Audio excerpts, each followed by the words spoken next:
The Time Machine, retold from the H.G. Wells original by Chris Sasaki.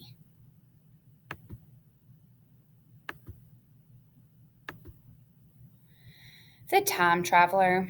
I will call my friend the Time Traveler. It was Thursday, and I was on my way to his house. He had invited me to dinner, and it was such a lovely evening that I decided to walk. The streets of London were busy with people enjoying the night. Horse-drawn carriages rattled by, the flickering flames of street lamps began to light my way. As I crossed the River Thames, I saw the last rays of the setting sun reflected in the water. By the time I arrived at the time traveler's home, it was night. My friend Philby was there along with the mayor, the doctor, and the artist. After a wonderful meal, we moved to the study.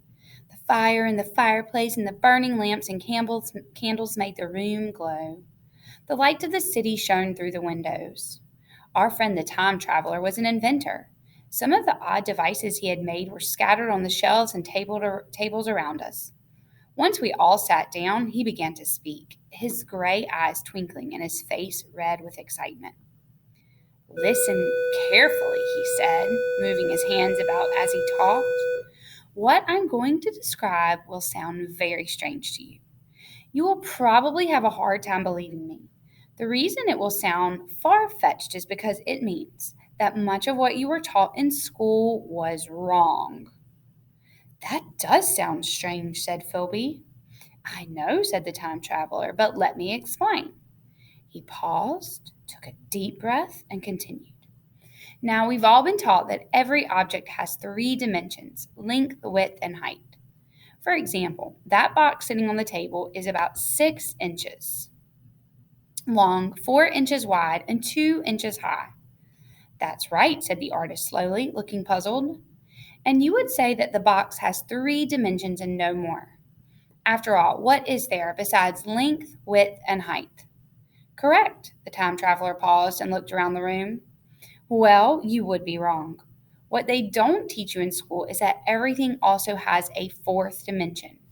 And without that fourth dimension, nothing would exist. I don't understand, Philby interrupted. The box only has three dimensions, and there it is, as plain as the nose on my face. But wait, said our friend. I built that box in my workshop a year ago. What if I threw it in the fireplace this very moment and it burned to ashes?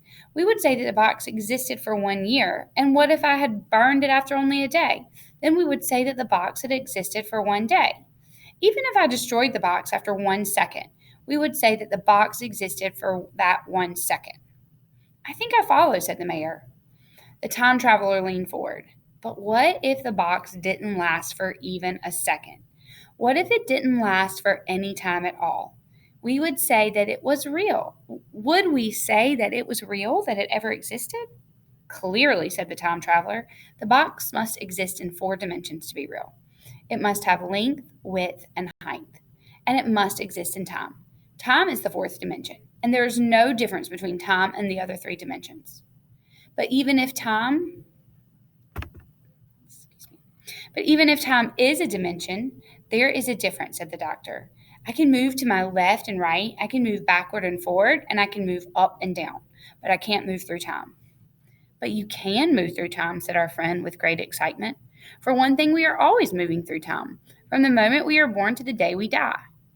Yes, but with the other three dimensions, I can move in both directions, said the artist. I can't move backward and forward in time. But that is where you are wrong, said the time traveler. We move left and right or back and forth with the help of our legs, or a boat, or a carriage. We can move up and down with the help of stairs, a ladder, or a hot air balloon.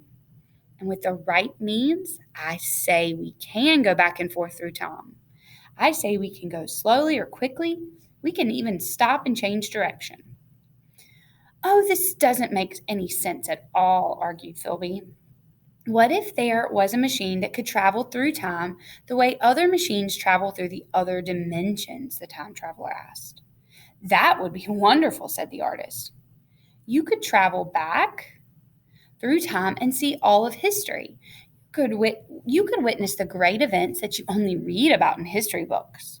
Imagine meeting Napoleon or Christopher Columbus. And you could travel into the future, said the mayor.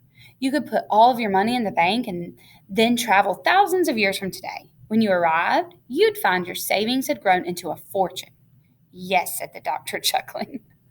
Or you might find yourself in a future where people no longer use money.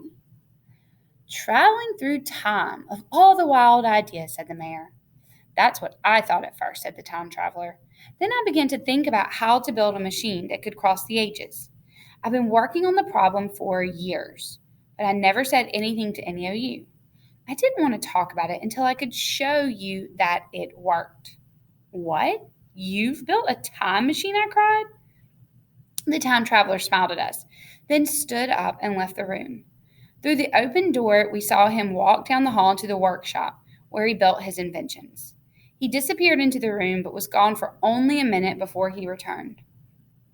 Our friend stood in the middle of the study, holding an odd-looking machine in his hands. It was about the size of a small clock and looked very delicate. Most of the machine was metal, but it also had small parts made of ivory and glimmering crystals. He placed it on a table and pulled the table closer to the fire.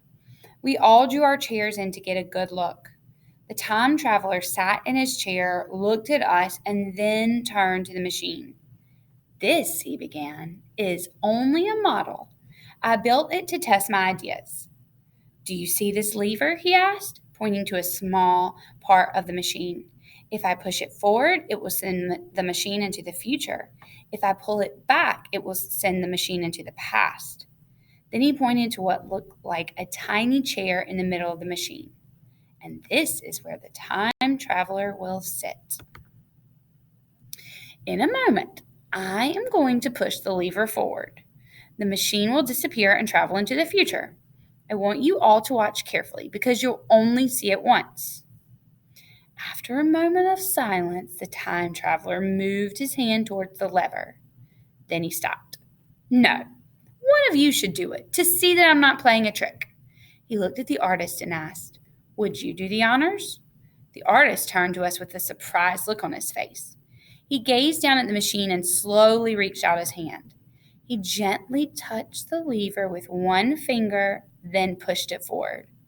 A small breeze blew out one of the candles and made the lamps flicker. The little machine appeared to move. Then it became harder to see. It was disappearing. For a moment, you could see through it as if it was a ghost. Then it was gone. No one said a word. The time traveler laughed as the mayor looked under the table. We all stared at one another wide-eyed.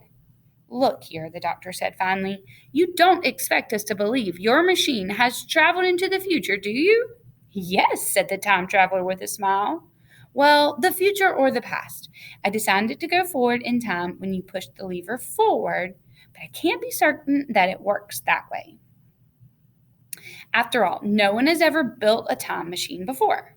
But whether it's speeding into the future or the past, I assure you that it is traveling through time. It must have gone into the past, said the mayor. What makes you say that? Asked the time traveler. Well, suppose it traveled an hour into the future. To 11 o'clock, replied the mayor, looking at his watch. It would still be on the table. To go from 10 o'clock now to 11 o'clock, it would have to travel through 1 minute past 10. Then it would travel through 2 minutes past 10 and so on. So it should still be visible on the table. That makes sense, muttered the doctor. Not at all, said the time traveler. I think it's invisible to us as it travels. It's like the spokes on a spinning bicycle wheel or a bullet flying through the air. They're moving so fast we can't see them. He passed his hand over the table where the time machine had been sitting and laughed.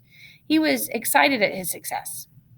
Besides, I said, if it went into the past, it would have been here on this table before we entered the room. Unless it went far back in time, replied the doctor.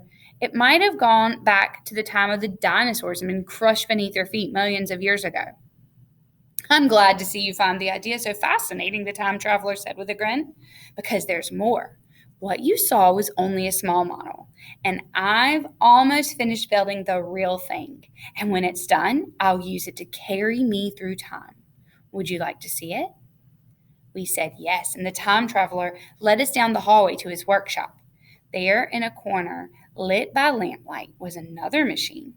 It looked like the small bottle, but it was much bigger. Like the model, it too was made of metal, ivory, and crystal. And like the model, it looked like an odd mix of bicycle, clock, carriage, and radio. We could see that it was almost finished, except for some pieces sitting on the time traveler's workbench.